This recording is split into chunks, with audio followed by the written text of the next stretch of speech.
Rincón de Nariño llevamos más que energía. Llevamos conocimiento, esfuerzo y compromiso. Nuestro personal operativo extiende redes que impulsan el desarrollo gracias a una infraestructura que genera energía limpia y protege la vida en nuestro territorio. En Sedenar trabajamos por un Nariño más conectado, sostenible y lleno de posibilidades. Sedenar, conectando región.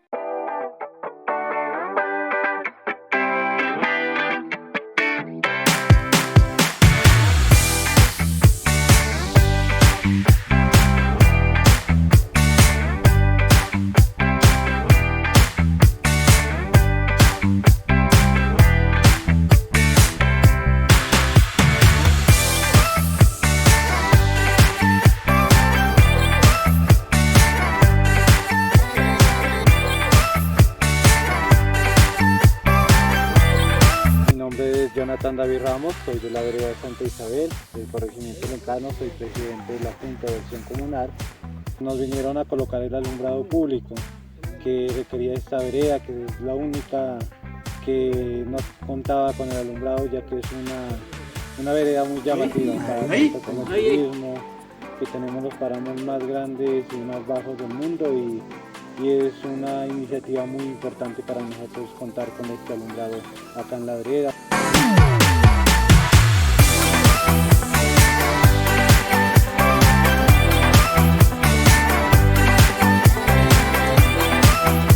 Acá los estudiantes del colegio salen a las tipo 5 de la mañana y es muy difícil la transportación por aquí por el sendero y siempre es muy oscuro, y ahora con las lámparas pues ya se pueden transportar mejor.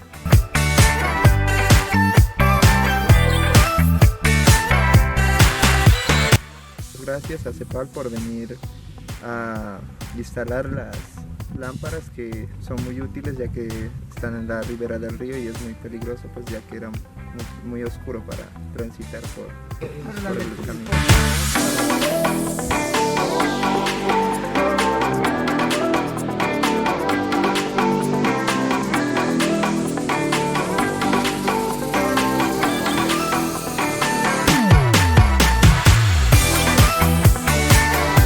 Agradeciéndole a la doctora Maritza, a CEPAL y también a la alcaldía por la solicitud que está haciendo en esta comunidad, la comunidad más lejana de la vereda del corregimiento Lencano, que es la última vereda de Santa Isabel.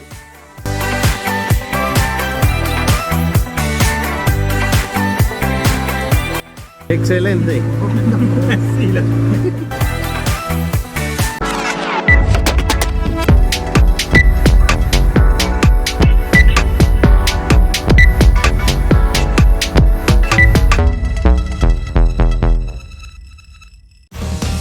Nariño sin fiebre amarilla.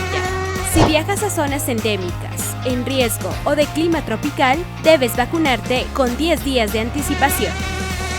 Una sola dosis puede cambiar tu vida. Seguros y sin riesgo.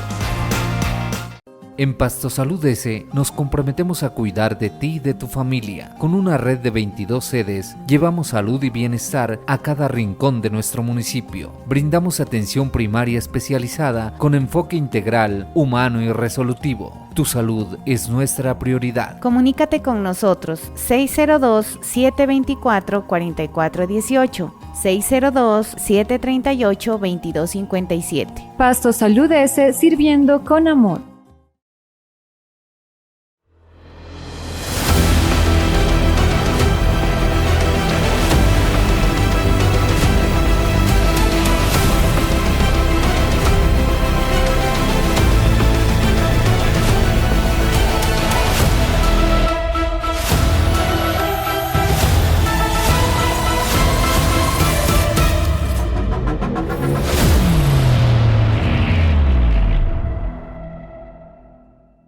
Qué gusto saludarlos a todos los televidentes del canal CNC, de CNC Noticias. Aquí estamos en Hablemos de Política, un espacio muy especial para dialogar de lo que, en relación a lo que está pasando en esta región de Colombia, un espacio que por supuesto se transmite a través de CNC+, a nivel nacional, y que tiene la permanente, en este caso, participación de la ciudadanía. Opinen, díganos qué quiere saber sobre los personajes de nuestra región, y por supuesto vamos a ir ahondando sobre cada uno de ellos durante todo este año.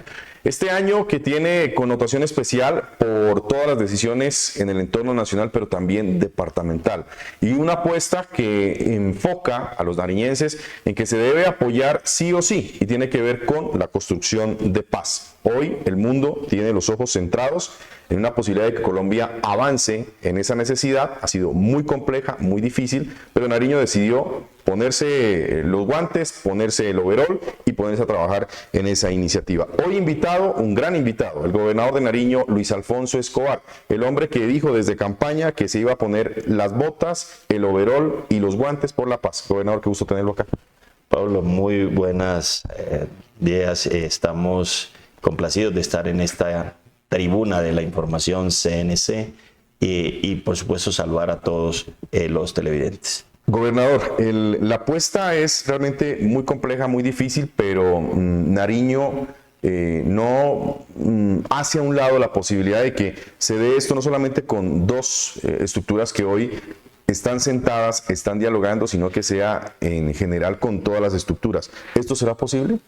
Pues yo creo, Pablo, que después de 35 años de este conflicto, donde Nariño ha acumulado en más de 44.500 personas asesinadas en el marco del conflicto, casi 1.200 personas al mes, en promedio el tema de insistir en la paz tiene que ser un propósito de todos, de todos. Y desde el primer inicio del gobierno, nuestra tarea fue convocar al gobierno nacional, al alto comisionado, en estos dos procesos de paz que creo avanzan con Comuneros del Sur y con la Coordinadora Nacional Ejército Bolivariano, avanzan bien, y lo que proponemos es que el Estado Mayor Central, que opera en esta zona de la cordillera con su frente en esta zona, lo que decimos es ojalá el gobierno nacional, bajo la presión en términos de la seguridad, pueda llevar a este grupo a que efectivamente pueda conversar en su escenario nacional, porque no decimos que la paz solo se deba dar en el escenario regional. Cuando se pueda conversar en el escenario nacional se haga, pero la expresión de la paz, Paulo, tiene que ser territorial.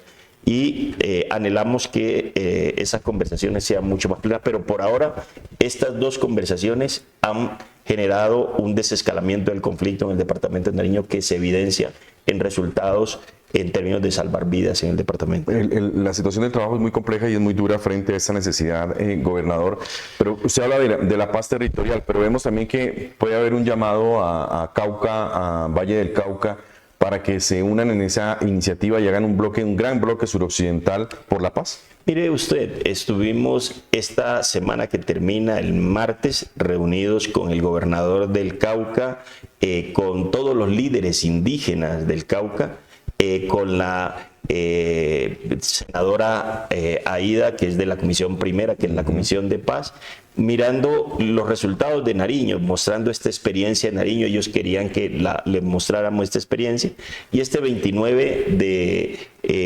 de marzo vamos a tener, este 29 de mayo vamos a tener una reunión en Popayán con todos los líderes del Cauca, mostrando estos resultados de Nariño, pero sobre todo mirando a ver cómo de manera política y social trabajamos de manera articulada los dos departamentos.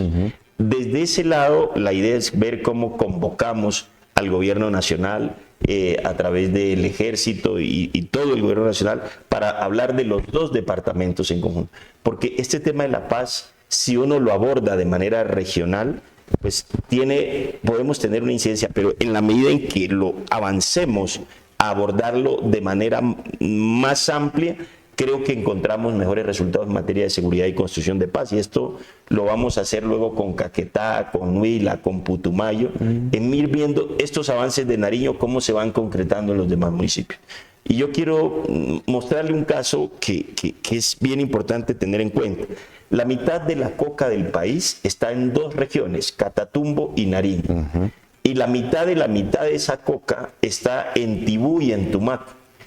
Y además, esas 2 regiones son regiones de frontera donde toda la economía del conflicto se mueve allí. Eso tiene que significarle al país una realidad, y es que ese conflicto es regional, y por lo tanto, si el conflicto es regional, la paz tiene que tener un reflejo territorial. Por eso creemos que haber avanzado en Nariño es muy significativo, pero este ejemplo de Nariño, que hay que protegerlo, que hay que consolidarlo, porque está basado principalmente en garantizar la seguridad, hay que irlo expandiendo en los otros departamentos. Gobernador, el proceso de paz territorial ha tenido detractores, y uno, si ve el mapa y ve el panorama, ¿los detractores son más políticos o en verdad sí son detractores que están dentro del conflicto armado? Pues yo creo que... ¿O los dos? Yo creo que en principio los detractores que hubo alrededor de este asunto, de la paz territorial, que no está por fuera de la política de paz total. Es decir, en el artículo 8 de la ley de paz total lo plantea como una alternativa complementaria a la construcción de paz. Pero creo que cuando se dio la discusión en el marco de los diálogos con el ELN, pues el ELN no entendió, el COSE, la necesidad de seguir construyendo el escenario de paz nacional, pero con una expresión territorial que efectivamente estaba planteada acá en Nariño con Comuneros del Sur. Pero yo diría, ese conflicto y de alguna forma, esa discusión que se dio en su momento nos ha dado la razón en el departamento. Y es que efectivamente la voluntad de paz se ve y se debe ver de manera real en el territorio, desescalando el conflicto. Por una sencilla razón, porque todo este conflicto, quieranlo o no, está ligado a las economías ilegales. Y ese es el punto clave que le iba a preguntar. Usted esta semana o estos últimos días ha estado en el trabajo de proponerle a la Asamblea de Nariño la creación de estas nuevas secretarías que tienen que ver precisamente con la posibilidad de darle un camino a una legalización, por ejemplo, minera. Pero también hay que pensar cómo se podría dar un programa de sustitución en el departamento para que esos cultivos, esa mitad de la mitad que usted habla que están en Tumaco y en la costa pacífica, pues puedan tener otro camino. Hay que darle alternativas a la gente para que pueda comer, pero también para que pueda subsistir. Pero ¿va por ahí esa situación? Esa posibilidad de crear esas secretarías y esos caminos son pasos fundamentales de la paz territorial.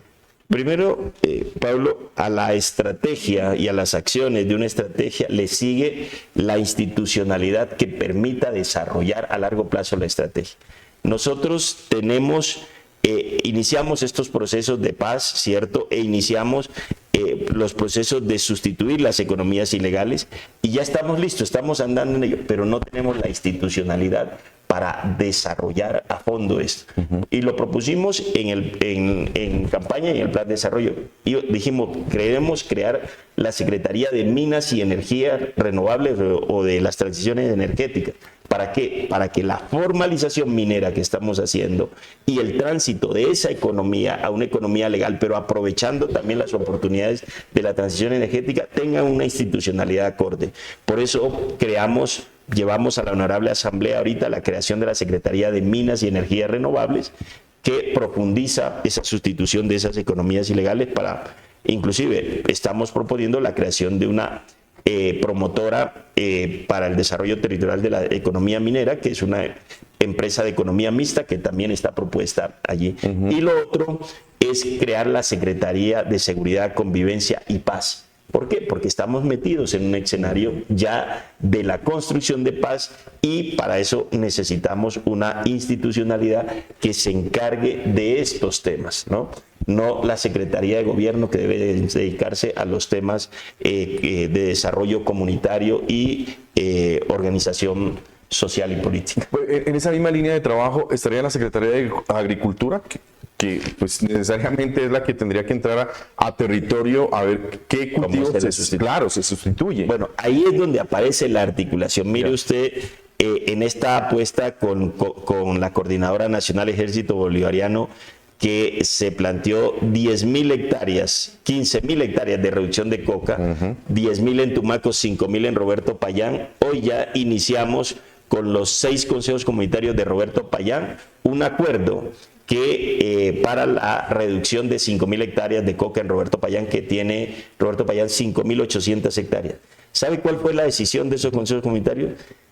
Vamos a la sustitución con un modelo en el que se le planteó no solo recursos de renta de transferencia monetaria los primeros 6 meses, sino también de un cultivo como el de aquí, que en el segundo mes empieza a darle al 6º mes recursos por 3 millones de pesos de utilidad mensual, que en los 3 meses que da la coca 4 cosechas, sin duda eso de corto plazo, esa inversión que le genera retornos de corto plazo, le permite con mercado asegurado a la gente tomar la decisión. Pero lo que más... Pero ¿para dónde va Siají? ¿Cómo sacamos de Siají? No, la vía.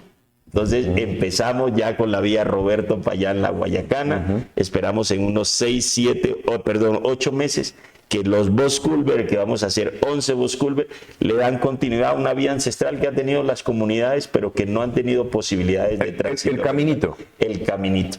Ese caminito significa la esperanza de Roberto Payán y de toda esa zona. Y la gente dice, usted va a Roberto Payán y le pregunta si la gente quiere sembrar coca. La gente no quiere sembrar eso. ¿Quieren hacer un lado ya? Y estas son 5.000 hectáreas, que el ají está asegurado su mercado con una empresa que tiene asiento en Jumbo, que comercializa el ají con mercado asegurado y además creamos un fondo rotatorio que asegura los ingresos promedios de los campesinos, o sea, 2.500 millones de pesos. Sacamos el ají Roberto Payán, La Guayacana, Jumbo. Y allá se procesa. Se procesa.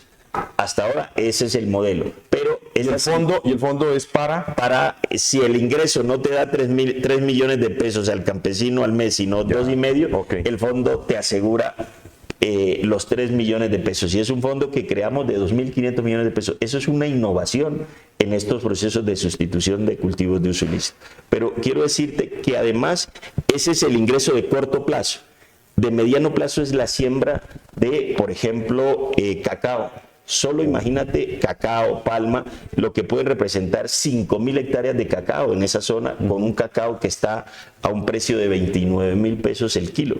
Eso tiene que rentarte en los próximos 3 años. ¿Ven? Pero también maderables, que es un cultivo de largo plazo. Entonces, ese modelo agroforestal lo hemos discutido con los consejos comunitarios y hoy estamos en asamblea, hoy precisamente, desde ayer en asambleas, donde la gente de manera individual va a firmar con la unidad de sustitución de cultivos de uso ilícito, vamos a firmar los acuerdos de sustitución. Y quiero decirte esto, el gobierno tiene un compromiso de 30.000 hectáreas de reducción con el gobierno de Estados Unidos, de reducción de hoja de coca.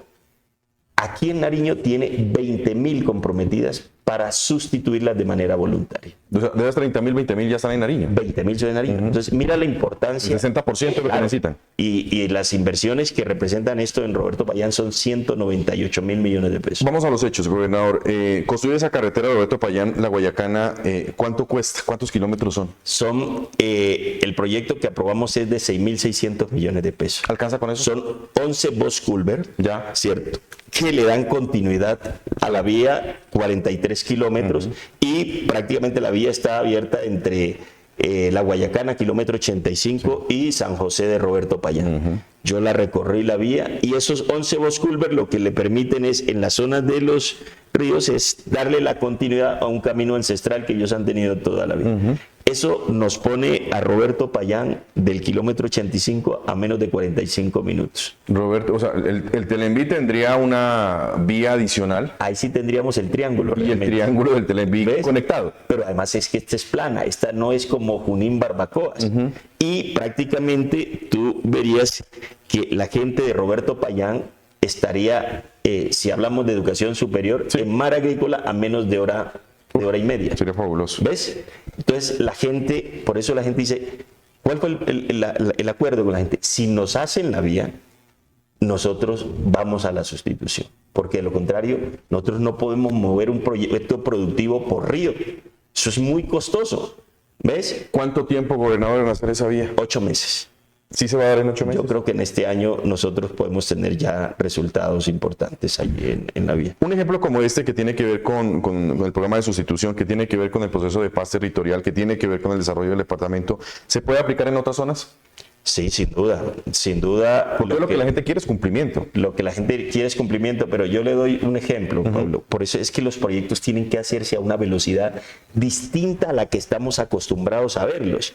Mire usted la crítica de unos proyectos por su ejecución en la costa pacífica, en San Pedro el Vino y en Vuelta del Gallo, unos muelles saltaderos y por supuesto los puentes palafíticos de Chajal y Las Mercedes. Solo le pongo esos dos ejemplos para decirles cómo y por qué los ejecutamos de esa forma y cómo proyectos que tenían que estar ejecutados en 8 meses, en 6 meses se ejecutaron en 4 meses. Otro que tenía que ejecutarse en 8 meses se ejecutó en 6 meses.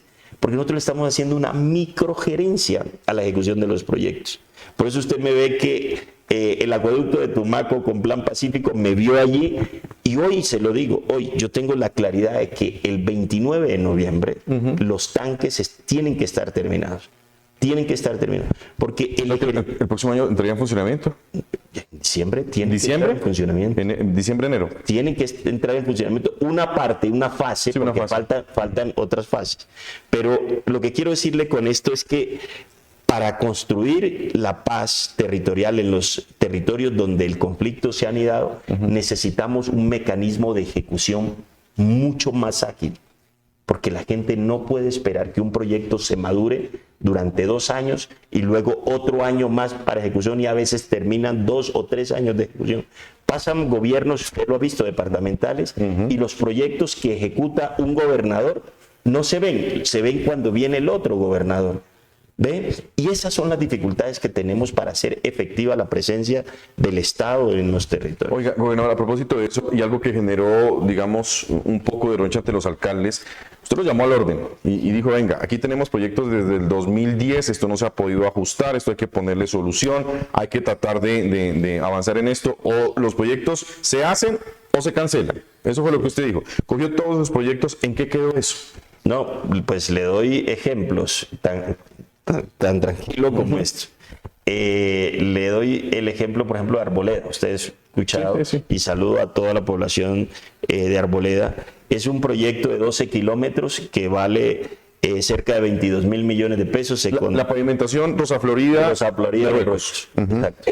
12 kilómetros, pero resulta que los diseños, eso se contrató en septiembre del 2023. Es decir, nosotros asumimos el gobierno en el 2024. Pero cuando se va a ver el proyecto y la ejecución, pues ese proyecto necesita un ajuste porque se había hecho el diseño a 5 metros de ancho de vía. Pues es una vía departamental que debe tener mínimo 6 metros. Antitécnica. Entonces quienes los están ejecutando quieren hacer un ajuste que implica ya no 12 kilómetros, sino 5 kilómetros. Y ampliar ese metro adicional implica excavación y entonces en la excavación se va toda la plata. Se quedaría sin la pavimentación. Exacto. Entonces ahí está la discusión. Nosotros estamos diciendo eso lo ejecuta el municipio, son recursos del departamento, pero decimos tomen la decisión que la vía no se va a quedar sin problema, sin pavimentar. Lo que necesitamos es que se tome la decisión primero de que el ajuste pueda ser de 7 kilómetros, ¿cierto? Y efectivamente con esos 7 kilómetros nosotros pondremos los otros 5 y se hace. Lo hicimos en Huachucal, Cumbal, también. Que fue la obra de hace pocos días. Fue la obra, pero también estaba parada y la pusimos a andar. ¿Ahí van a construir un box culvert también? Ahí vamos a construir un alcantarillado porque se aprobó el proyecto sin hacer el alcantarillado. Correcto. Entonces, son cosas como esas, proyectos mal planificados. Tenemos muchísimos proyectos mal planificados que, Paulo, estamos... primero no decimos mirando hacia atrás, sino hacia adelante, hay que recuperar. No, hay que recuperarlos porque tenemos que hacerlos. Lo que no se pueda, pues sencillamente se liquida y empezamos. Otro ejemplo es la vía al norte. 17.000 millones de pesos en En La Cruz estaban contratados 17.000 con recursos de regalías y con recursos propios, pero también teníamos problemas en los diseños. Hicimos los diseños, en junio nos los entregan y la vía al norte, que le faltan 7.1 kilómetros, vale 29.000 millones de pesos.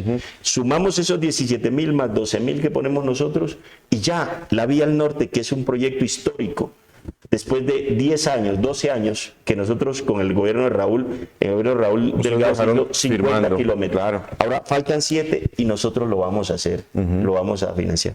Entonces, todas estas son las cosas que te digo, pero lo que queremos es que estas inversiones tengan velocidad de respuesta. El tema de infraestructura es muy importante hoy en el departamento de Nariño. Muchos reclaman que haya esa inversión. ¿Sí tiene hoy el gobierno departamental los recursos para poder cumplir con todos los territorios? Mira, Pablo, nosotros cuando abordamos este tema de la paz le dijimos al gobierno nacional: necesitamos firmar un pacto por la transformación territorial para la vida y la paz del departamento de Nariño. Y ese pacto significó ponerle al servicio allí de esa concurrencia de recursos 447.000 millones de pesos, que son en ese momento nuestras regalías, las que planificamos. Y allí nosotros habíamos significado inversiones prácticamente en todos los municipios. ¿Ve? Pero eso implicaba la concurrencia de recursos del gobierno nacional. Lamentamos que, y lo decimos, nosotros esperamos que el gobierno nacional concurra, porque hoy lo que estamos haciendo es los recursos que nosotros hemos planteado en esa concurrencia, invertirlo en todos los municipios. Mire usted, ningún alcalde se va a quedar sin la inversión. O ningún municipio. Claro, en 2 años, en año 4 meses, usted ve las inversiones que tenemos son cercanas a los 300.000 millones de pesos. En casi 49 municipios en los que tenemos inversiones con los recursos de regalías, Pablo. Pero nosotros esperamos que el gobierno nacional reaccione, porque si el gobierno nacional no reacciona en términos de las inversiones que tenemos planteadas en el pacto, pues sencillamente vamos a tener una dificultad en materia de inversión, no vamos a poder llegar a todas partes. Oiga, a propósito de eso, el tema de recursos aquí es un tema fundamental y usted lo ha tocado. Si el gobierno nacional no reacciona frente a esa firma de ese pacto por la paz, por la convivencia y ese pacto de inversión para el departamento de Nariño, ¿ha pensado usted que se tiene que recurrir a un crédito? Así es. Y sería un crédito de una manera considerable. No, sí, es un crédito que efectivamente, pero en esto hay que ser responsable, te lo digo, Pablo. Yo tengo que demostrarle al departamento, y es parte de lo que ya mostramos en las rentas de licores, un incremento del 37% de los ingresos. Porque eso hay que pagarlo ignorando una renta. Correcto. ¿Sí? Entonces, yo no puedo ser irresponsable de dejarle un crédito al siguiente gobernador, ¿cierto? Sin decirle, vea, es que aquí, o gobernadora, sin decirle aquí, vea, estas rentas se me incrementaron en esto. Cuando hablamos de la economía minera, yo tengo unas expectativas de que las entradas por las rentas mineras me aseguren unas rentas permanentes. Pero ¿cuándo va a poner a funcionar, por ejemplo, esa Secretaría de Minas, ya en la dimensión que esperan? Porque el oro se nos sigue yendo para Antioquia, se nos sigue yendo para el Ecuador, para el Perú. Sin duda. Eso es cierto y esa es la dinámica del conflicto, pero por eso es que queremos aprobar que la Honorable Asamblea nos apruebe no solo la Secretaría, sino la empresa de economía mixta. ¿Eso está muy lejos? No, esto tiene que resolverse ahorita en estas extraordinarias. Ya. Y empezamos a montar esto. Pero quiero decirle que efectivamente el crédito es necesario y se lo digo para proyectos tan importantes como estos. Uno, estamos estructurando desde las cruces en Ipiales al aeropuerto San Luis. Esa vía son 11 kilómetros que nos permitirían pasar del aeropuerto a Pasto. Estratégica. Esa es estratégica. Y estamos planteando muchas vías estratégicas. Los diputados saben las vías que ahorita mismo son de importancia y que pueden no tener toda la financiación, ¿cierto? Los alcaldes tienen los diseños de las vías.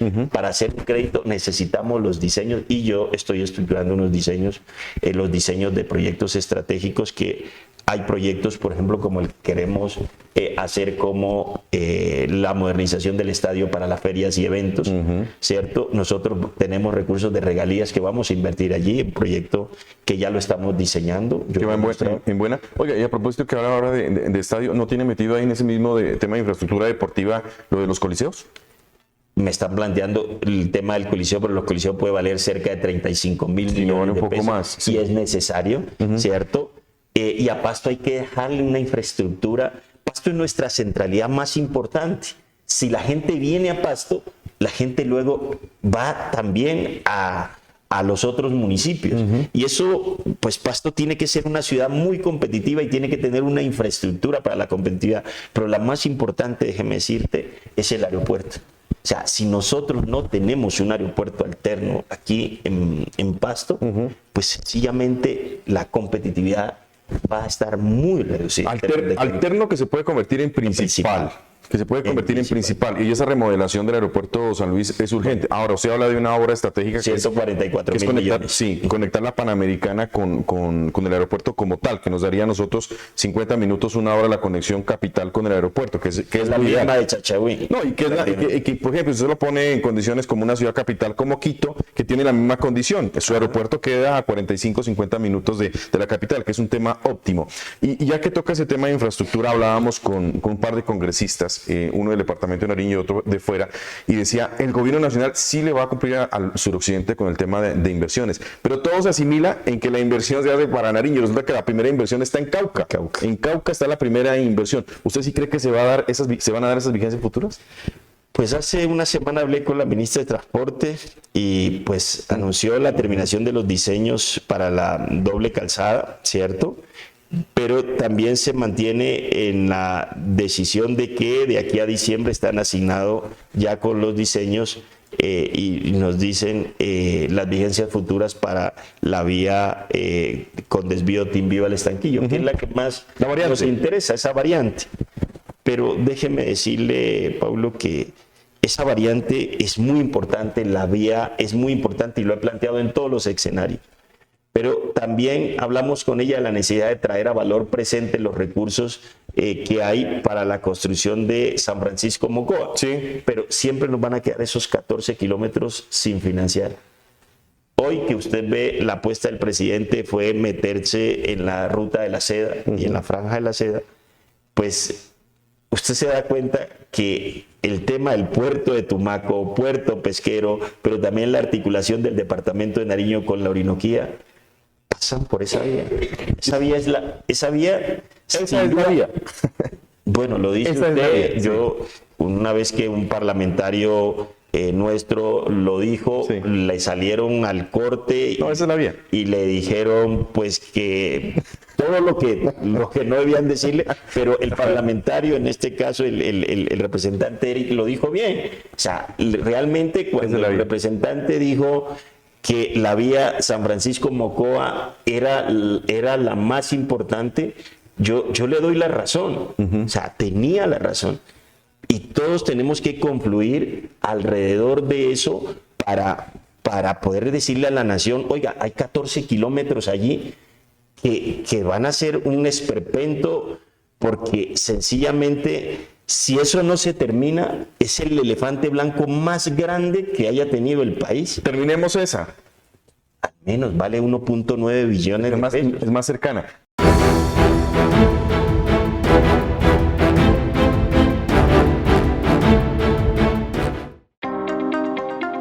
En cada rincón de Nariño llevamos más que energía.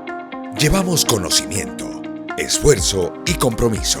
Nuestro personal operativo extiende redes que impulsan el desarrollo gracias a una infraestructura que genera energía limpia y protege la vida en nuestro territorio. En Sedenar trabajamos por un Nariño más conectado, sostenible y lleno de posibilidades. Sedenar, conectando región.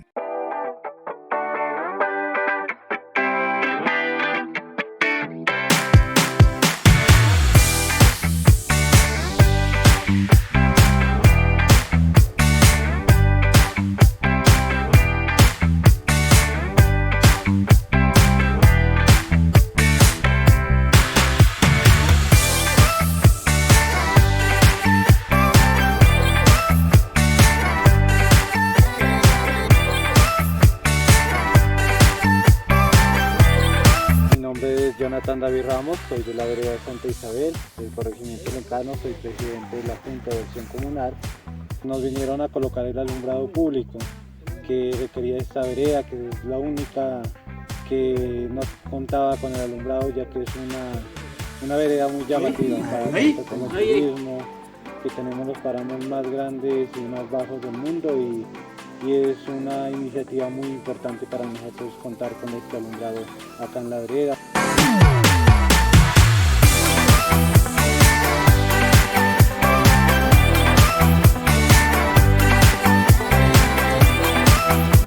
Acá los estudiantes del colegio salen a las tipo 5 de la mañana y es muy difícil la transportación por aquí por el sendero y siempre es muy oscuro, y ahora con las lámparas pues ya se pueden transportar mejor.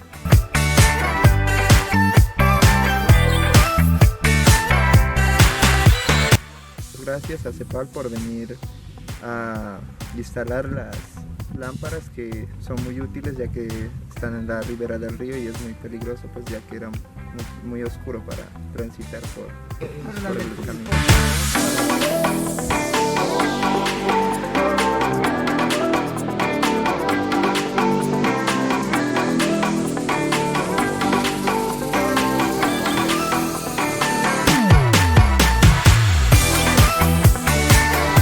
Agradeciéndole a la doctora Maritza, a CEPAL y también a la alcaldía por la solicitud que está haciendo en esta comunidad, la comunidad más lejana de la vereda del corregimiento Lencano, que es la última vereda de Santa Isabel.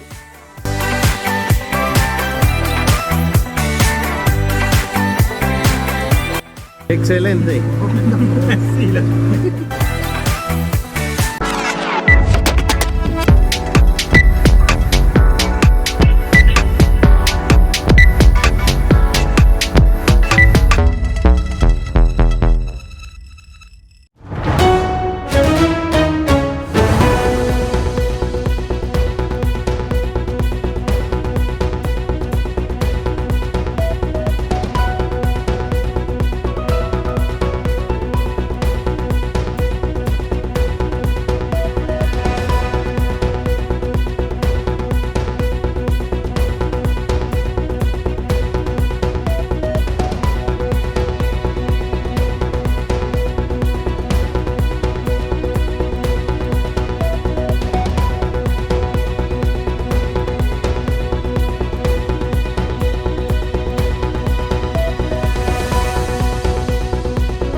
Sin fiebre amarilla.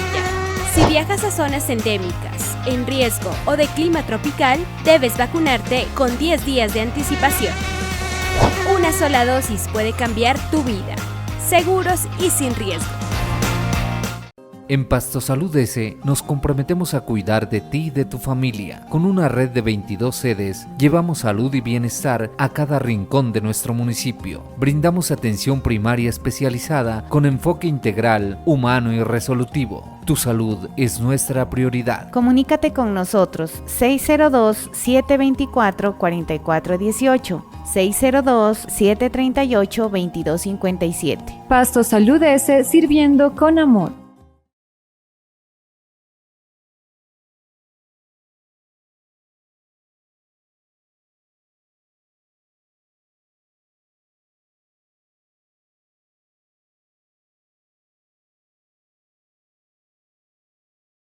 Gobernador, estamos pensando mal el departamento. Mire, que en el análisis de lo que hacemos, de lo que puede ser, lo que usted dice, usted ya tocó la ruta de la seda, ya tocó a China y eso se va a dar sí o sí en cualquier momento. Ya el tema de Estados Unidos se tendrá que manejar de mejor manera, pero hay que pensar en los nuevos mercados y en las posibilidades que nosotros como colombianos estamos pensando. Lo pensó Ecuador, le está yendo muy bien, lo pensó Perú, le fue muy bien con los nuevos puertos y demás, y nosotros no lo estamos pensando. Pensamos mal el departamento, pensamos cuando hablamos del puerto en Tumaco, en que el puerto es de funcionamiento Tumaco y realmente el epicentro de desarrollo es Pasto para que Tumaco funcione, siendo este un puerto seco para conectar el Pacífico a través de Tumaco y tener una verdadera conexión con Asia. ¿Es así? El nodo logístico más importante. Lo estamos pensando al revés. No, claro.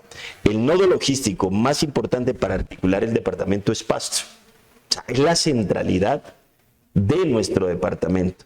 Pero sin duda esa articulación natural con el Pacífico, pues sencillamente nos permite, que es lo que ha hecho, mire usted, Perú, Ecuador, claro, ¿cierto?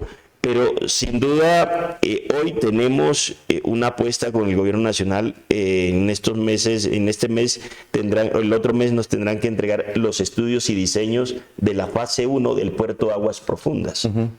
El puerto de Aguas Profundas sale de la parte continental. Sale de la parte continental. Necesariamente. Sí, de acuerdo. Y quedaría con una capacidad logística impresionante. Quedaría con una capacidad. Eso es lo que debería ser un nodo articulador con Chancay. Ya que no hicimos Chancay, Chancay debió haberse hecho acá, en Nariño y especialmente en Tumaco. Lo que pasa es que los líderes de este país han tenido una visión muy corta y han entendido el país, Paulo, de manera lateral o de manera desde el norte hasta el sur, pero llegó hasta Cali, las vías, pero no horizontalizaron el país. El país tenía que horizontalizarse desde la Orinoquía hacia el Pacífico. Y todo el industria hacia acá. Exacto, es que tienes 20 millones de hectáreas por desarrollar. ¿Y por dónde las sacas? Si te das cuenta, Nariño, aquí la cordillera se divide en 3. Y esa es la complejidad de la geografía del país. Pero el nudo de los Pastos nos muestra que Nariño es la zona más estrecha, es la cintura de América para pasar de la Orinoquía y comunicar el Pacífico. Por eso Tumaco siempre fue pensado de manera estratégica. El doctor Julián Buccelli, cuando crea el departamento, también allí empezó con Rafael Reyes a hablar de ese gran proyecto IRSA, que es la conexión de Brasil con Tumaco a través de Belén do Pará, Tumaco como un multimodal. Eso es lo que está haciendo ahorita Perú. Correcto. Pero esto lo veníamos pensando desde 1904. Pero este país, como siempre pensó hacia el norte, nunca entendió que en el sur estaba el norte del país. Y sería, esa es la realidad. Y sería ese giro en, digamos, en la visión de departamento, porque estamos de acuerdo, estamos teniendo un panorama completamente al revés de lo que podría ser ese desarrollo del oriente del país. Va por la costa pacífica nariñense. Lo digo. Sería fabuloso. Mi diálogo con la gobernadora Rafaela del Meta, con el gobernador del Caquetá, con el gobernador del Huila, desde las regiones estamos impulsando esa nueva idea del país, de conectar al país hacia el Pacífico. Mucho más fácil por acá que por el centro. Sin duda. Sale mucho más costoso. Puerto Antioquia, el nuevo puerto que hacen en Urabá, es un puerto que le sirve a Antioquia. Ese puerto no le sirve al país. Ahora, el comercio mundial hoy gira alrededor del Pacífico. En algún momento giró alrededor del Atlántico. Y yo estoy poniendo discusiones como esta. No, listo, reactivamos el ferrocarril La Dorada, Chiriguaná, pero ¿hacia dónde va eso? Hacia el norte. Hacia el norte, correcto. Hacia el norte. Es decir, la profundidad de la apuesta de un nuevo país, de un país que tenga unas posibilidades de desarrollo real, están hacia el sur. Y sabe una cosa paradójica, que el puerto de mayor desarrollo, por ejemplo, no solamente de China, en el caso de Estados Unidos está en el otro extremo, está por el lado de Los Ángeles. Por eso pasan por el canal de Panamá, dándole la vuelta a todo el continente americano, pasando por Centroamérica para llegar a Los Ángeles. Todo el puerto de desarrollo y todo llega allá. Por eso ellos piensan conectar siempre Los Ángeles con Asia. Y nosotros estamos buscando conectar Cartagena con Los Ángeles, cuando tenemos a Buenaventura y Tumaco. ¿Es por ahí entonces? Así es, pero además también el canal interoceánico también del Chocó, que también está ya en la retina. Entonces, si te das cuenta, los tres grandes puertos serían Chocó, Buenaventura, que hay que desarrollarlo, Sí. y en el caso de otro Tumaco, que sería, y yo siempre he dicho, no es el puerto de Tumaco, es el puerto de Nariño que está en Tumaco. Yo le diría el puerto del sur.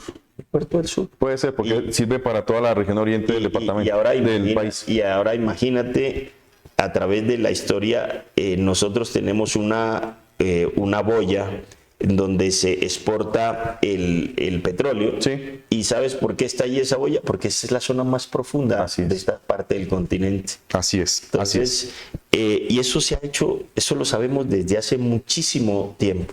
Y te doy otro dato. Tú no puedes hablar del desarrollo de un territorio, Pablo, si no hay energía y no hay producción de energía. O sea, en este sur o en el país, la energía se produjo prácticamente, el 67% de la energía se produce en Antioquia. Pero aquí hubo unas apuestas de energía muy grandes, Patía 1, que se dividió en Patía 1, 2, 3 y 4 cuando yo estuve como secretario de planeación, con unas posibilidades de generar en Patía 1 cerca de 500 megavatios de energía. Una locura. Micay, con unas posibilidades de generar 800 megavatios de energía. Y las posibilidades de energía, de energía solar, en la medida en que nos acercamos al centro del mundo, hacia el Ecuador, pues las horas de luminosidad que tenemos en el país, las mayores están acá, y especialmente en la zona de nuestra cordillera. Así está estudiado. Es que la capacidad hídrica, por ejemplo, del departamento es enorme, pero también la solar también, pero también hay otras alternativas. Por eso es que creamos la Secretaría de Minas y de las Transiciones Energéticas, ¿ves? Porque si nosotros estamos pensando en el desarrollo del departamento y la gente me dirá, bueno, hoy estamos haciendo cosas de corto plazo, de transformación territorial, pero hay que pensar es el departamento a 25 o 50 años. ¿Por qué le tiene tanto miedo Nariño a convertirse en una Antioquia teniendo todo lo que tiene Antioquia? Porque Antioquia es una potencia en el país, pero por ejemplo, todo el tema de producción de energía se hace en su gran mayoría allá, y Nariño tiene el mismo potencial en carga, en ese caso en carga hídrica. El minero lo tiene acá, tiene puerto por encima de lo que pasa con Urabá y todo lo demás, tiene todo eso. ¿Por qué se ha tenido tanto miedo? Hay que tener una apuesta de región, mire. Pero eso es un tema de política nacional. ¿Hace falta los enlaces, gobernador? No, yo creo que, mira, te lo digo, debe haber una idea de esta región. Navarro, este tema de energía, se lo planteó hace tantos años que Navarro fue gobernador. De 20 años. Un poco más, 20 y pico de años. Sí.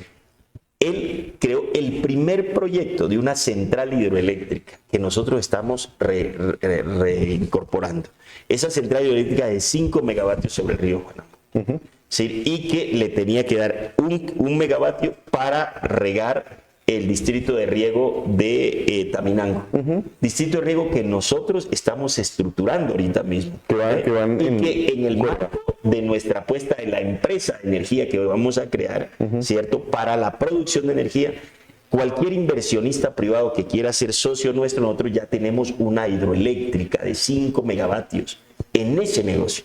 Y eso significa generar ingresos para el departamento, pero además era de Navarro una apuesta por meter el tema de la producción de energía, que hoy Petro viene hablando del tema de transición energética. Sí.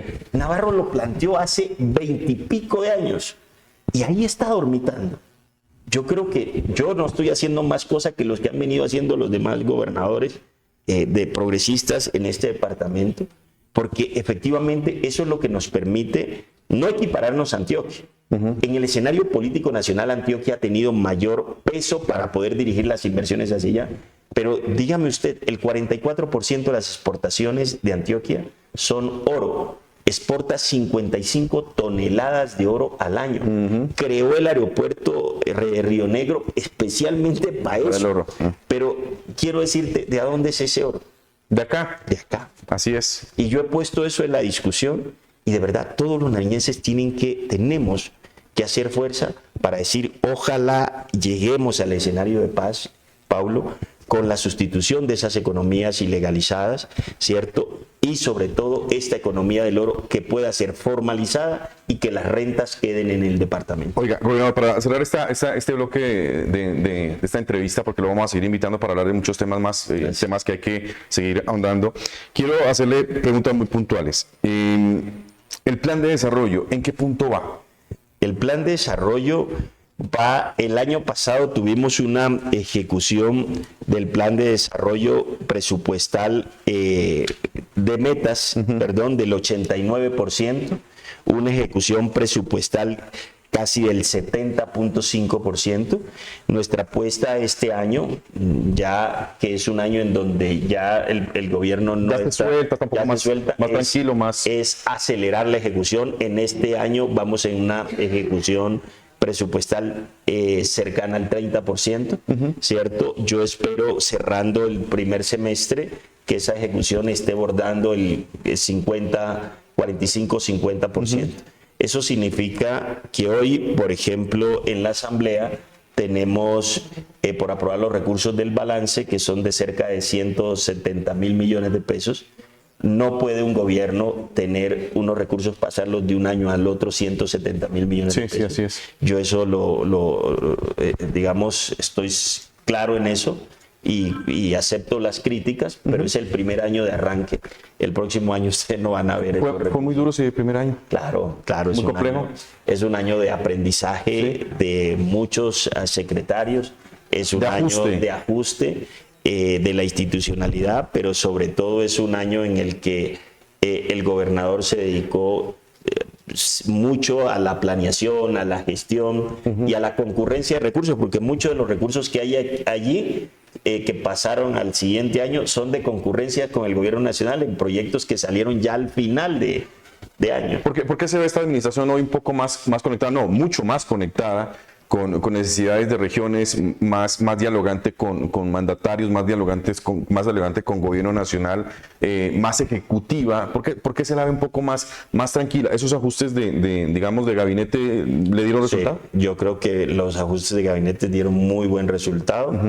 Creo que vamos a hacer otro ajuste de gabinete, porque pues hay una secretaría, o sea, aparecen dos nuevas secretarías. Claro, es que tiene dos nuevas secretarías y tiene nuevas tareas. Tiene nuevas tareas, seguramente la Secretaría de Hacienda, la Secretaría de Gobierno también están tenemos por nombrar, y eso va a ser parte de un ajuste que será, yo espero, un poco concertado con ciertas fuerzas políticas de este escenario del progresismo, y para darle un impulso a lo que resta de este año, a tener la mayor ejecución posible de los recursos propios y de los recursos de regalías. Yo tenía dos temas, pero van a ser tres. Y ya que se metió en Hacienda, este tema de licores, digamos que dio una dimensión diferente y dio un giro diferente, porque llega la apertura de la posibilidad de que lleguen otras marcas de licores, todo esto, pero parece que el nariñense no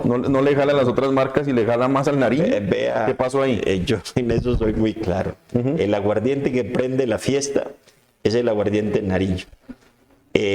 Los otros podrán llegar, y el que llegó, yo lo digo y ustedes lo pueden ver, nariñenses, es con una competencia desleal, y es que llega con la marca de nuestra tipografía, Nariño, y eso yo voy a demandar eso ante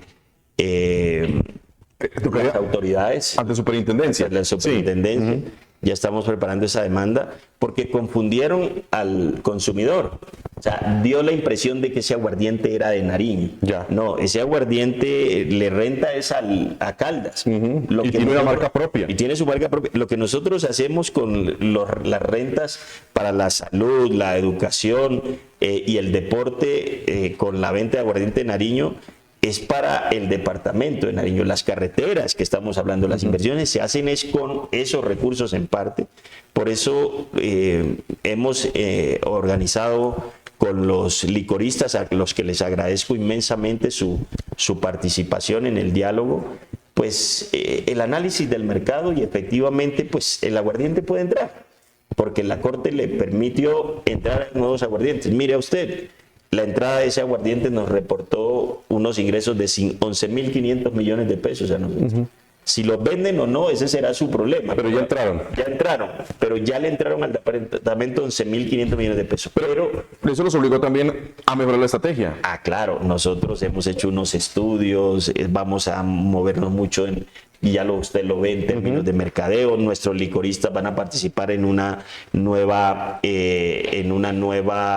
enajenación que puede representarnos cerca de 27.000 millones de pesos.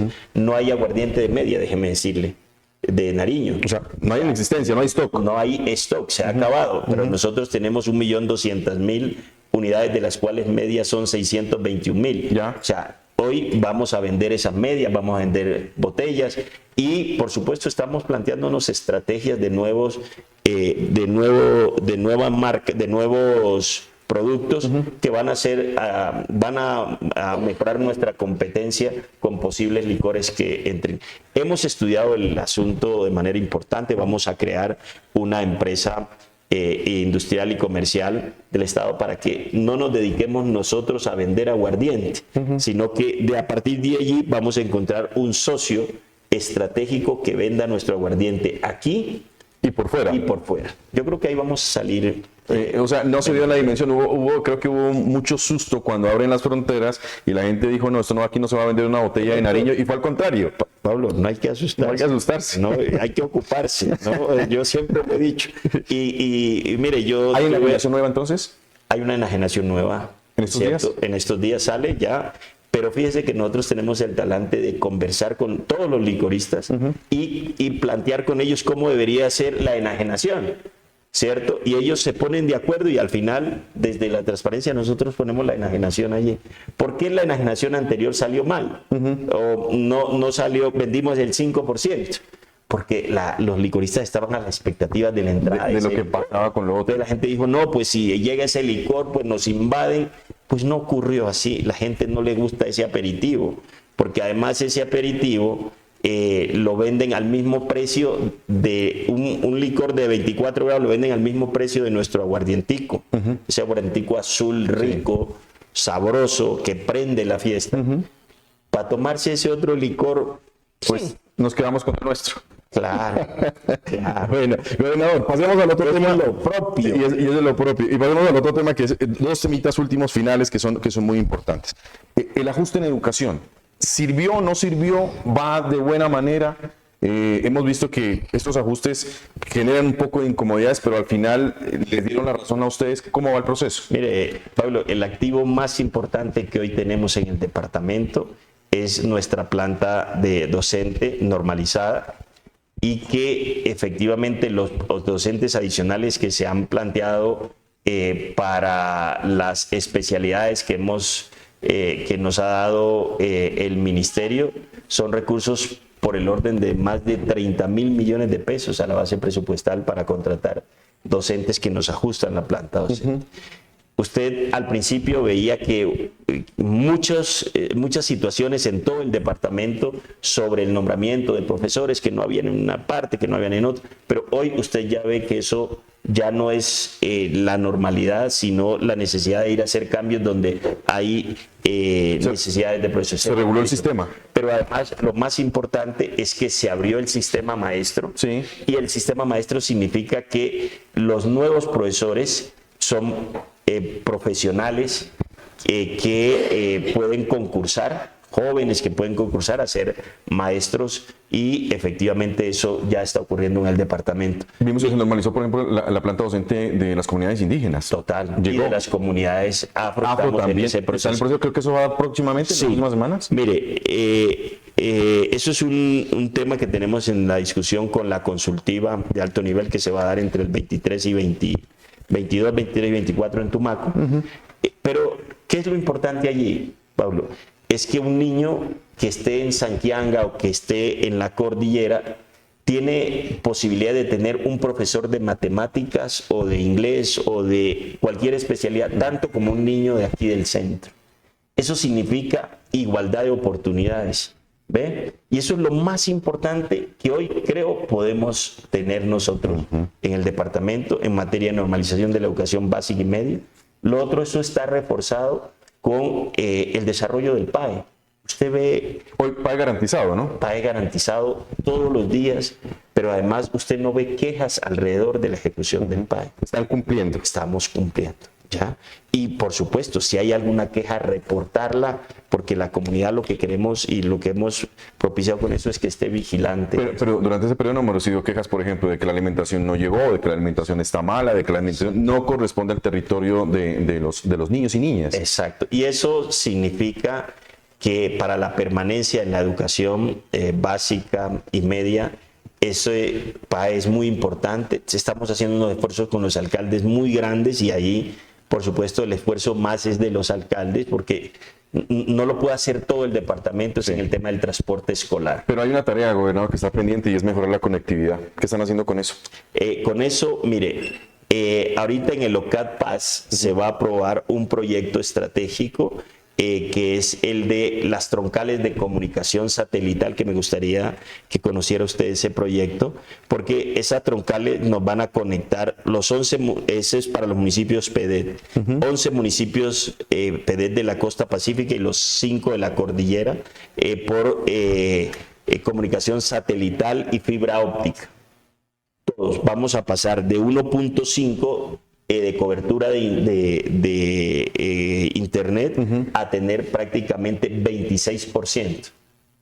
Eso es un avance muy importante que nos permite inclusive pensar no solo en el desarrollo de la educación superior, sino también de telemedicina que estamos llevando a zonas como la costa pacífica. Ya lo vimos, ¿no? En Roberto Payán ya lo vimos. Ya arrancamos con eso y creo que el tema del internet en los colegios, porque el proyecto principalmente está basado en eso. El del departamento de la Secretaría de Educación de internet es muy limitado, por eso hemos decidido una inversión cercana a los 49 mil millones de pesos, porque eso es casi similar a lo de las vías. Tú conectas las regiones con las vías, pero tienes que conectarlas también con internet, y creo que ahí va a ser uno de los avances más importantes del departamento. Usted se ha puesto una meta sobre lo que puede ser la conectividad, que estaba realmente relegada del resto del país. Lo que usted menciona, el proyecto de fibra óptica es fundamental, la satelital, pues si logramos a concretarla sería fabuloso para el departamento, pero se ha puesto una meta que en este gobierno ese porcentaje suba sustancialmente, sobre todo en regiones como la costa pacífica, que tienen una conectividad casi nula. Nuestra apuesta es llegar al 26%. ¿Ese es el total? Sí, señor. Ah, total departamento. Cuando usted hablaba del 26%. En esa región. En esa región. 26%. En el departamento, municipios PEDET, inclusive, en el departamento no me acuerdo en qué está la meta, creo que está por el orden del... nosotros estamos, a nivel nacional, la cobertura es del 50.6%. A nivel departamental creo que estamos en un 6%. Casi 7% casi 7%. En el plan de desarrollo yo creo que nos propusimos un 13 o 14%, si no estoy mal. Que sería doblar lo que tenemos hoy. Lo que tenemos, sí, pero con este proyecto de fibra óptica y comunicación satelital, creo que llegamos en una región como esta donde hay ausencia total. Ese nos sube el promedio del departamento de manera importante. Y hay que hacer un esfuerzo por conectar de mejor manera a Tumaco. El tema de la conectividad en Tumaco es compleja, y creo que si Tumaco tiene una buena conexión con el resto del departamento, le va a dar una posibilidad al resto, la periferia, de tener una mejor Tumaco conectividad. Está dentro del proyecto. Tiene que estar necesariamente dentro de ese proyecto. Y al final, gobernador, le tengo que preguntar por la salud, porque la salud después de la pandemia tiene un rango muy importante, se tiene que trabajar de manera importante, se ha trabajado en los últimos años en reforzar, y usted bien lo mencionaba, usted viene recogiendo proyectos inclusive desde el 2012-2013 sobre el fortalecimiento del tema de salud. Hablo de telemedicina, que es un tema maravilloso que se empezó ya a realizar en esta administración, lo vimos en ese ejemplo con Roberto Payán, pero ¿qué hay que hacer? ¿Qué le falta al departamento para fortalecernos? Primero, sanear las finanzas de los hospitales, de nuestra red de hospitales de segundo nivel. ¿Está muy complicado eso? No, en este primer año usted ve, nosotros en el hospital departamental logramos tener superávit de 20 mil millones de pesos, ¿cierto? ¿Cómo se hizo eso? Aumentando la producción del hospital con nuevos servicios, reduciendo costos y, por supuesto, con esos nuevos ¿Esto lo hizo en cuánto tiempo? Un año. 2024 acá. 2024 acá. Ah, esto es lo del último año. No, desde el último año. Es decir, el hospital lo recibimos en abril. ¿Y cómo lo recibió? Quebrado. Ah, quebrado. Quebrado, con unos costos de medicamentos, los costos del hospital eran brutales. Una cosa que había que poner alguna medida en esto. Y esos 20.000 millones de pesos sirvieron para pagar deudas, y cuando usted mira los indicadores de saneamiento fiscal del hospital departamental son muy buenos, han mejorado. ¿Hoy cómo está entonces? No, ha mejorado, pero sustancialmente. Ya. No es un hospital que esté en riesgo financiero, y estamos mejorando los servicios. Por eso usted ve lo de telemedicina. Vamos a inaugurar prontamente la sala de telemedicina del hospital departamental, que está articulada con el Valle del Lilí para atención, por ejemplo, en temas estratégicos. Estamos trabajando con reducir los indicadores de muertes de madres gestantes. No tenemos una subespecialización, se acude a esa sala de telemedicina, un profesional en la Valle del Lilí asiste, se conecta y está conectado con, no sé, el Chaco. El Chaco. ¿Eso es lo que vamos a hacer? Exacto. Mire, todos los municipios de la costa, ya empezamos en Roberto Payán, ahorita lo llevamos también a Barbacoas, lo vamos a llevar al Charco, de pronto demora un poquito, pero a Olaya Herrera, que tiene ya un hospital desarrollado ya. Hoy con tecnología, gobernador, y con conexiones satelitales mucho más fáciles, más económicas, se puede conectar eso. Yo quiero que conozcas el proyecto, te lo voy a enviar, se aprueba en el próximo CAT, esperamos, de CAT Paz. Es el proyecto más importante para nosotros. Son 588 instituciones, tanto de salud como de educación, con comunicación satelital y comunicación de la red de fibra óptica. Y otra cosa que es importante plantear en el tema de salud es que avanzamos en mejorar las finanzas y la prestación de servicios del Hospital Civil de Ipiales, del Hospital de la Unión también, que ha mejorado de manera sustancial. Tenemos en una crisis que tenemos que resolver, porque así lo recibimos, íbamos a liquidarlo, pero decidí no hacerlo. El CEANI. El CEANI estaba complicadísimo. Estaba muy complicado, pero creo que con el plan de saneamiento fiscal que tenemos ahorita, vamos a tener un apadrinamiento del hospital departamental a él, pero quiero decirte que el 24 nos entregarán ya el hospital de Tumaco después de 8 años de intervención del hospital de Tumaco. O sea, lo reciben este año. Lo recibo como gobernador ya, el hospital de Tumaco. Nos estamos preparando para recibirlo, y creo que tiene un déficit de cerca de 17.000 millones de pesos. Vamos a hacer un plan de trabajo con el ministerio. Lo vamos a recibir, pero con unas garantías para salvarlo fiscalmente. ¿Van a implementar el mismo programa de recuperación financiera del departamental al CEANI y también al Hospital de Tumaco? Sí. ¿Exactamente el mismo plan? Yo espero que al próximo año podamos reunirnos y usted ver que todos los hospitales públicos están nivelados en términos financieros y en términos de prestación del servicio. Pero quiero darle otro elemento importante, y esto es para nuestros amigos y amigas de Túquerres. Le he dicho al superintendente y al ministro de Salud la necesidad de que tengamos un hospital público en Túquerres. Ese hospital que ha estado concesionado, que hoy funciona en Túquerres, es un hospital que tiene unas dificultades en la prestación del servicio, no tiene los servicios, el Instituto Departamental de Salud. No tiene servicios básicos habilitados.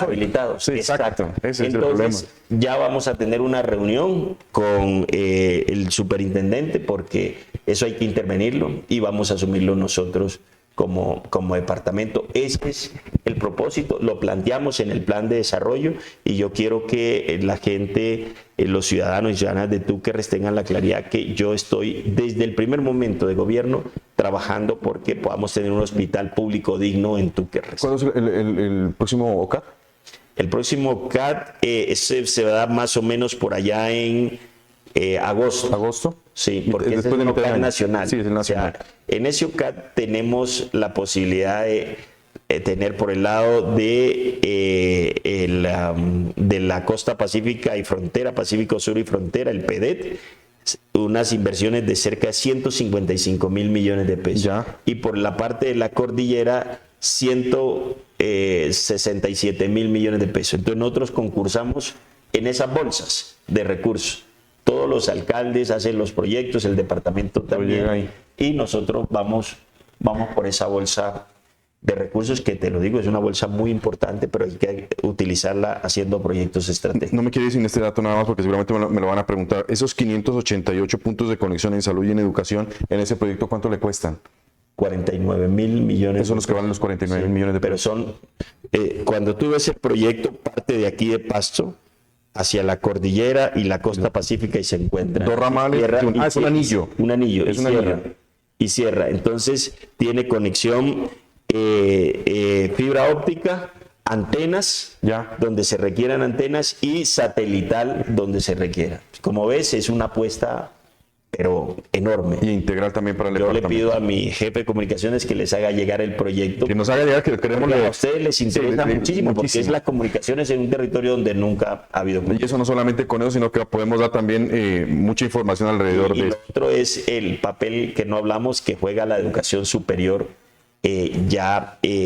no solo presencial, sino también virtual, para desarrollarla en esos territorios. Educación para la paz, que ha dicho usted que es un tema fundamental, que va a tener un capítulo especial, porque usted ya tiene un primer, digamos, paso con lo de la Universidad de Barbacoas. Ha pensado mucho en fortalecimiento de la Universidad del Pacífico. Ay, que si me voy con esta, seguramente no me lo van a perdonar. ¿Va a poder recuperar ese proyecto de la Universidad Nacional con esos proyectos de cooperación internacional? Yo creo que sí.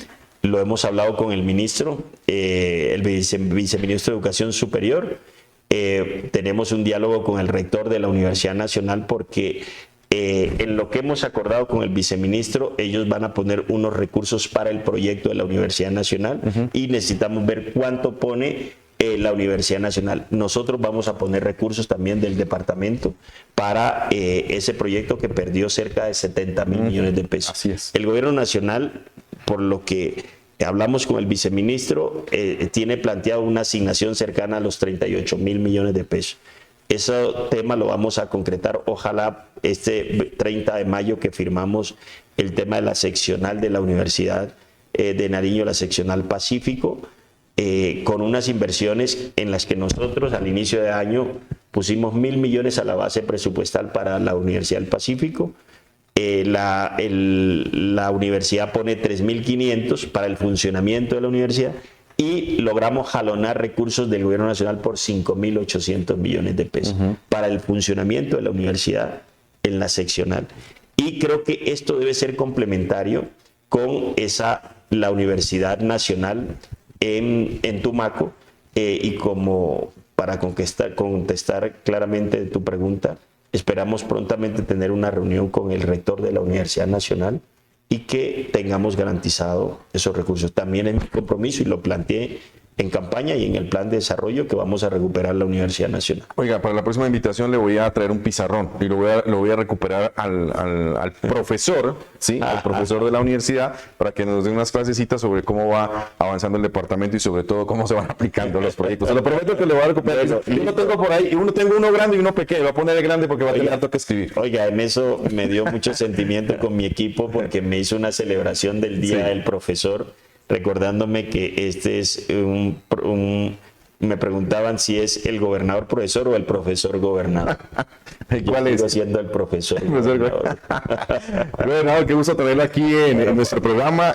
Nos hemos extendido en muchas preguntas. Nos hacía falta este espacio para poder dialogar. Vamos a desmenuzar varios de ellos. Ese proyecto que usted nos promete lo vamos a leer completamente, y de puertas abiertas para que podamos hablar un poco más, sobre todo hacer pedagogía sobre ese tema de la paz. Muchas gracias por estar acá. Bien, Pablo, muchas gracias por la invitación, y reitero, vamos a hacer muchos más programas, porque creo que hay muchos más temas, pero para tratar en profundidad. No, agradecer el espacio y un saludo a todos los televidentes. La próxima vez en específico, y sobre todo con pizarrón en mano, vamos a hacer esta tarea con el gobernador de Nariño para ver cómo va este proyecto de administración pública y especialmente de atención a esta región del país. Muchas gracias a ustedes por la sintonía. Programa especial que tendrán ustedes en redes sociales, también lo podrán ver a través de CNC+, y la invitación para que sigan en la sintonía nuestra a través del canal CNC y la agencia APP.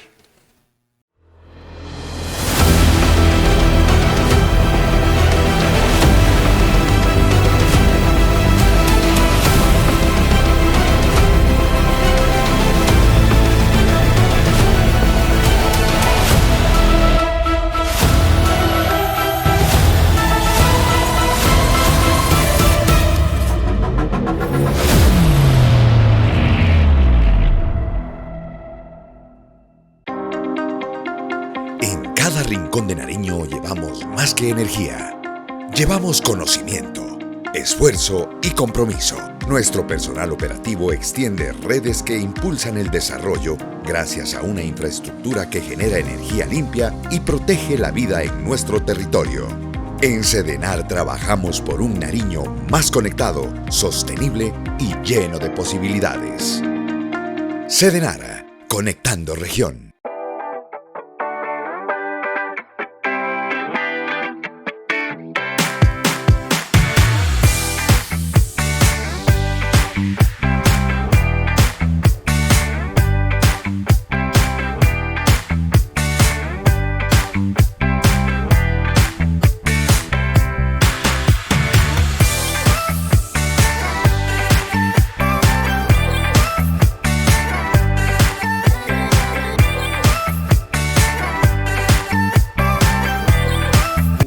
Jonathan David Ramos, soy de la vereda de Santa Isabel, del corregimiento Lencano, soy presidente de la Junta de Acción Comunal.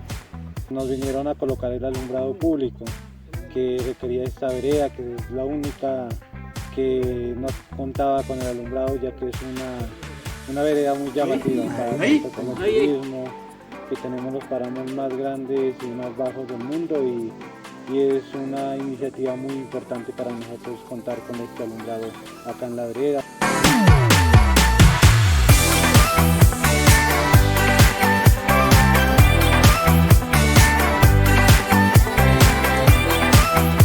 Acá los estudiantes del colegio salen a las tipo 5 de la mañana y es muy difícil la transportación por aquí por el sendero y siempre es muy oscuro, y ahora con las lámparas pues ya se pueden transportar mejor.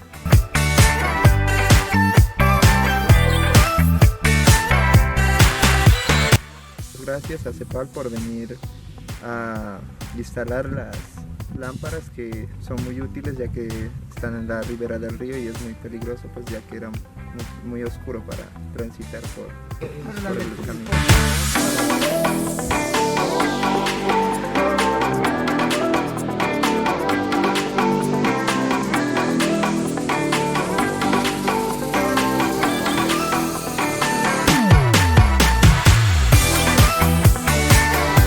Agradeciéndole a la doctora Maritza, a CEPAL y también a la alcaldía por la solicitud que está haciendo en esta comunidad, la comunidad más lejana de la vereda del corregimiento Lencano, que es la última vereda de Santa Isabel.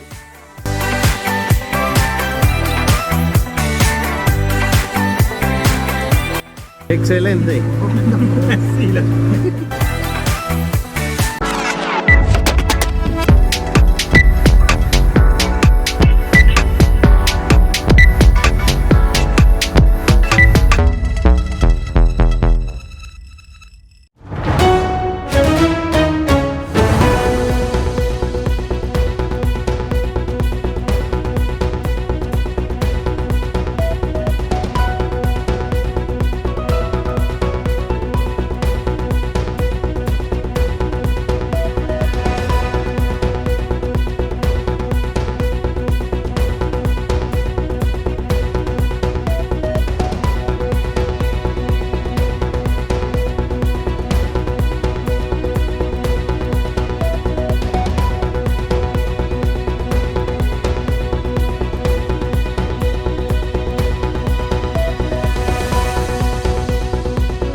Sin fiebre amarilla. Si viajas a zonas endémicas, en riesgo o de clima tropical, debes vacunarte con 10 días de anticipación. Una sola dosis puede cambiar tu vida. Seguros y sin riesgo. En Pasto Salud S nos comprometemos a cuidar de ti y de tu familia. Con una red de 22 sedes, llevamos salud y bienestar a cada rincón de nuestro municipio. Brindamos atención primaria especializada con enfoque integral, humano y resolutivo. Tu salud es nuestra prioridad. Comunícate con nosotros 602-724-4418, 602-738-2257. Pasto Salud S, sirviendo con amor.